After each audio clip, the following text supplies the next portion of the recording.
Seguimos aquí en Ronda de Editores. Silvia Colombo, corresponsal del diario Folia San Pablo en Buenos Aires. Gracias, Silvia, por venir. Gracias. Y está también con nosotros Carlos Elordi Cue, corresponsal en Argentina del país de España. Buenas noches, Carlos. ¿Qué tal? Hola, buenas noches. Bueno, primero pensaba en contar esta escena increíble para nosotros los periodistas, ¿no? De un empresario que dice que va con un grabador en el bolsillo a reunirse a la residencia personal del presidente. Sí. Y tienen a solas una parte de unos 40 minutos con este empresario grabándolo. Sí, sí, sí. La verdad es que estamos un poco desvelando toda una forma de hacer política que no sabíamos que era así, ¿no? Por lo menos no desconfiábamos que era así, ¿no? Y yo me imagino que en Brasilia toda la gente está andando hoy día con un grabadorcito por si acaso, ¿no? Claro, pero cuando descubrieron, ¿no?, que este dueño de frigorífico, los hermanos Batista, sí, estaban colaborando con la justicia brasileña, sí, ellos ya habían grabado entregas con sí, maletas de dinero, conversaciones privadísimas sí, con el presidente. Fue algo que se dice inédito en la policía brasileña, de hacer esa acción controlada, como dicen, una acción controlada. O sea, el delator decide contar su crimen, pero para probarlo acompañan que él lo grabe el presidente, acompañaron incluso las valijas con plata a entrar en la cárcel, o con chips. O sea, todo eso fue hecho con la policía por detrás, ¿no? Claro, habíamos visto, Carlos, tipo el FBI en las películas, en investigaciones de mafia, pero nunca un empresario de primer nivel grabando clandestinamente a un presidente de un país. Es el sueño de cualquier periodista, ¿no? Ver exactamente lo que pasa en esas reuniones. Muchos nos imaginamos, porque sabemos, porque te lo cuentan, porque siempre todos hablamos con empresarios y te dicen, no, esto sucede, estas cosas pasan, uno se imagina cómo pasan. Sí. Ahora, escuchar directamente cómo pasan, no es único. En España está habiendo ahora una investigación muy fuerte, no a nivel de presidente, a nivel de un presidente regional, un presidente autonómico, que expresidente autonómico está en la cárcel y le metieron micrófonos la policía en su despacho. Y escucharon, o sea, esto es distinto, no es un empresario oyendo, pero metieron micrófonos en el despacho y es impresionante porque por ese despacho ha pasado la mitad de la política española y es impresionante ver cómo se habla en serio sobre todo de las cosas que ocupan la mayor parte de las horas de los políticos y de las que hablamos poco, que son sus negociaciones con empresarios. Claro. Los políticos dedican la mayor parte de su jornada, sobre todo a nivel de presidente, señor Macri, la mayor parte de su jornada, como Rajoy, como cualquiera, es hablar con empresarios sobre grandes operaciones, obviamente legales, no digo, pero quiero decir que eso forma parte de las negociaciones, las presiones para este contrato, esta adjudicación. Es el tiempo de los políticos y las presiones que no vemos. Los políticos luego hablan de otra cosa cuando salen al público. Claro, porque además Batista en esa conversación, Silvia, también como que le dice, bueno, ¿y con quién sigo tal? Se nota cómo él, a cambio de dar dinero, lo que gana es una influencia donde se vuelve el factor de poder frente al funcionario que el presidente le indica que lo atienda directamente, ¿no? Claro, claro. Yo creo que una de las cosas que la grabación demuestra es que esta relación existía hace mucho tiempo, ¿no? Tanto que Batista dice, pero yo solía tratar con fulano, pero ahora fulano cayó, está investigado, ¿con quién hablo? Y Temer intentando ser lo más lacónico posible, ¿no? Le indicó con quién debería hablar, ¿no? Pero eso después se traduce en que esa empresa, que es otra cosa impresionante, ¿no?, sortió controles sanitarios, hubo problemas con el estado de las carnes, pagos impositivos, o sea, a cambio obtienen una cantidad de beneficios de un estado que no actúa o que los encubre, al principal frigorífico de Brasil. Sí, uno de los principales exportadores de carne del mundo. Del mundo. Exportan a Estados Unidos, son dueños de algunas empresas acá también. Sí. Sí, acá tienen Swift y hablábamos, tienen Alpargatas, tienen varias compañías acá en la Argentina. Ahora, cuando parecía que el lavallato no terminaba con Odebrecht o Petrobras, aparece este empresario que en realidad supuestamente coimeaba para frenar la delación anterior, ¿no? Para atender la posibilidad de que el presidente de la Cámara de Diputados, que está preso por otra coima, siga hablando. Sí, uno se queda imaginando qué es lo que sabe Eduardo Cunha, ¿no? Porque para que él esté recibiendo valijas de 500.000 reales por mes para quedarse quieto, ¿qué sabe este hombre, no? Peor de lo que ya sabemos, ¿no? Y el propio Eduardo Cunha decía antes de ser preso que la investigación de Odebrecht no era la más seria, que cuando los empresarios de JBS empezaran a delatar, ahí sí se caería la República. Él usó esa expresión. ¿En serio? Avisó. Sí. Increíble, Claro, increíble. pues, es uno de los hombres con más información del país, ¿no? Pero lo impresionante de Brasil, lo hablábamos el otro día con Silvia, es qué queda después. O sea, no queda nadie.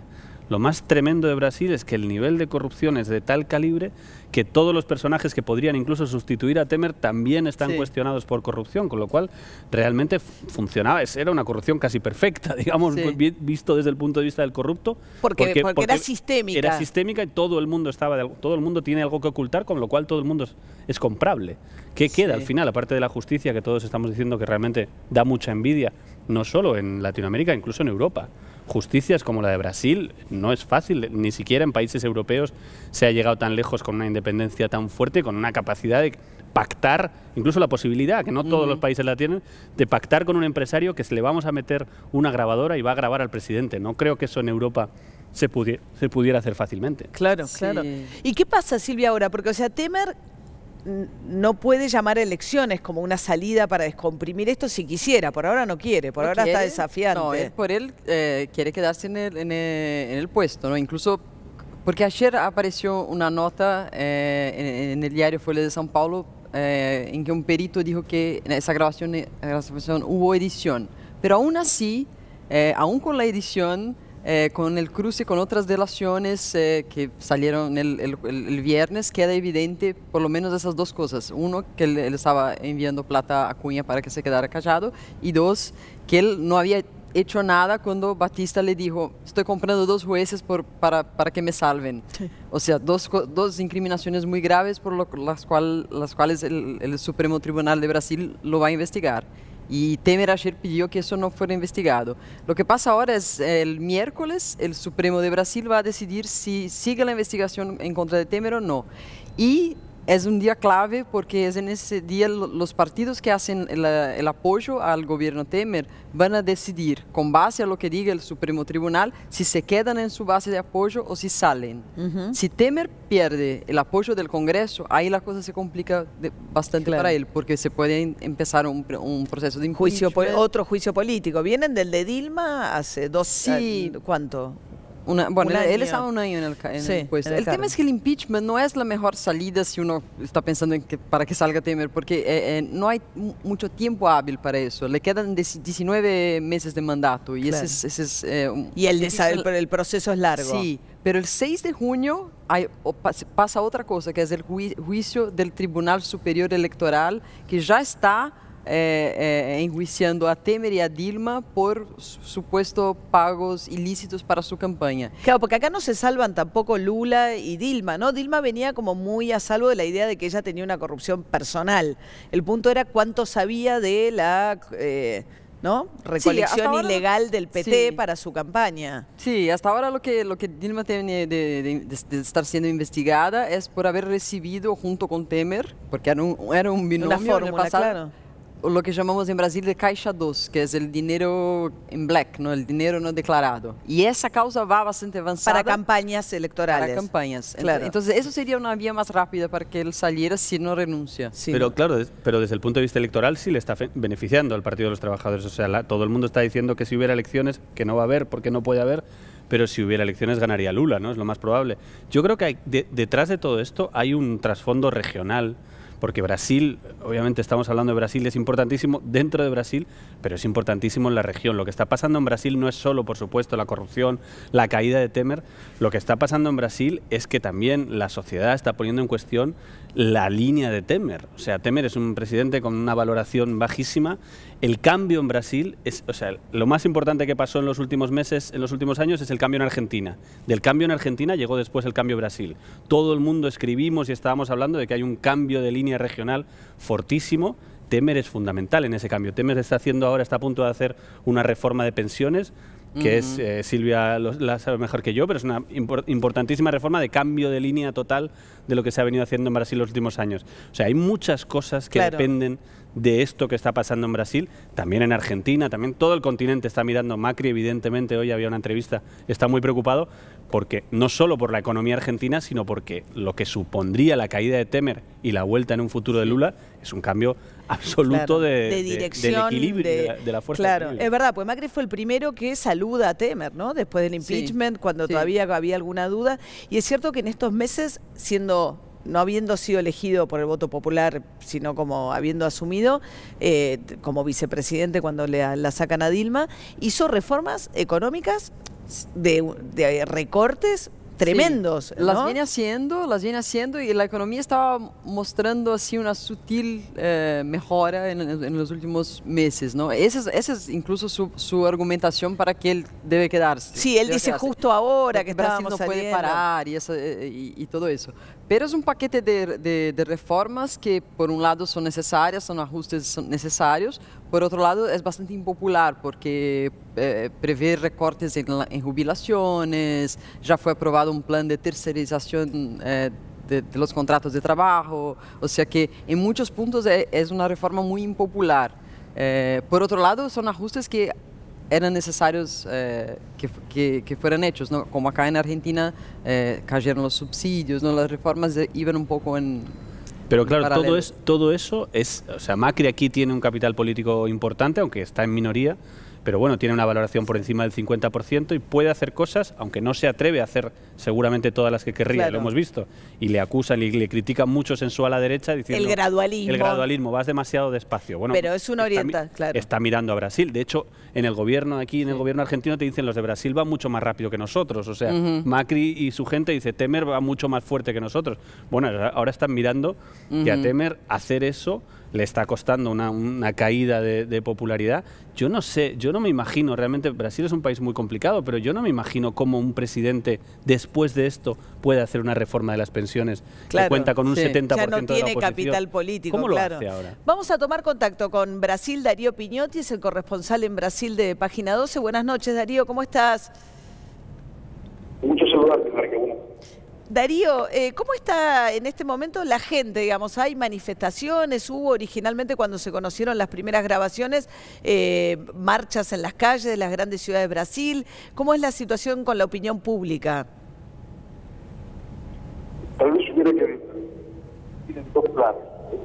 De la opinión pública, mundial. Tenemos muy mala comunicación, ¿no? Hola. Sí, Darío, yo te recibo muy mal. No sé si me pueden avisar cómo estamos. Volvemos a intentarlo, gracias, porque no estábamos entendiendo mucho. Bueno, pero la gente reclama directas ya, que es elecciones directas ya, pero no hay manera de darlas, ¿no? La Constitución brasileña no las prevé.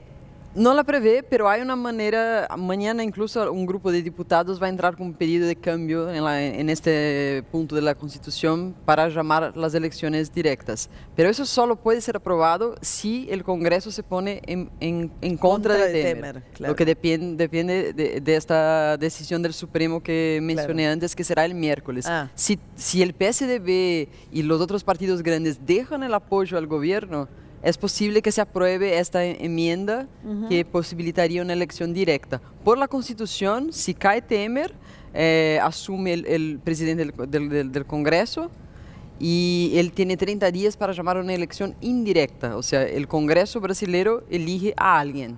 Un brasilero mayor de 18 años, puede ser cualquiera. Como pasó en Argentina, ¿no? En 2001, es el... ¡Qué locura! Sí, la Constitución como está hoy es así, porque ya pasaron más de 2 años del mandato. Si fuera menos de 2 años se harían elecciones directas abiertas.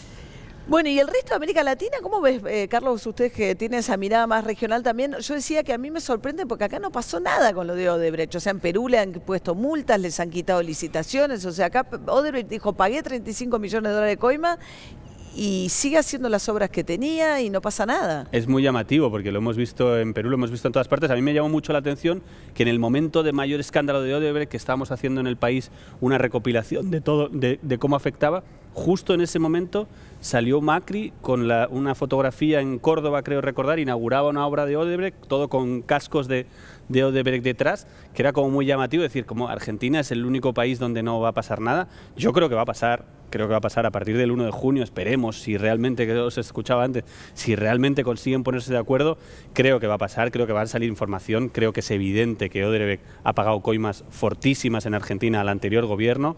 Vamos a ver qué pasa también con el caso Arribas, pero yo creo que van a pasar cosas. Lo que pasa es que creo que Odebrecht está poniendo en cuestión la justicia argentina de una manera increíble. Claro. Sí, sí, sí. O sea, realmente, sobre todo desde el punto de vista comparativo. O sea, si comparamos con lo que están haciendo los jueces en Brasil, lo que no están haciendo los jueces en Argentina, vamos a ver. Yo creo que hay que esperar al 1 de junio y hay que esperar a que realmente salgan los papeles, ¿no? No, y si empiezan a presionar a los presidentes y gobiernos de otros países y acá no pasa nada, es un poco... ¿no? Hasta Juan Manuel Santos está convocado por la justicia presidente de Colombia, claro, o sea, sí. Bueno, ¿no? Una historia en desarrollo. Gracias a los dos por haber estado acá esta noche, a ustedes también por habernos acompañado y nos reencontramos el domingo que viene aquí en Ronda Editores. Muy buenas noches.